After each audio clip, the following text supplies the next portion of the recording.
Okay, let's have a look at changing the bookmark link for your manage back shortcut on the bookmark bar here.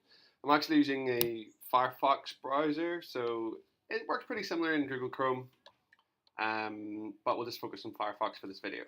So last week, ManageBack changed the URL or web address from .com to .cn.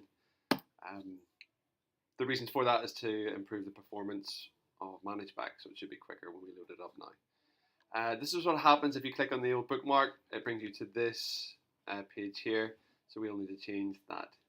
So to change the bookmark, all you need to do is right click, go to properties, and then look at the location, and you want to change the .com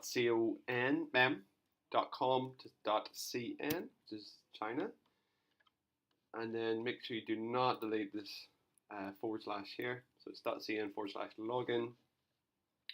Then click save, and click it again to refresh, and it will bring you to the new ManageBack URL, our website.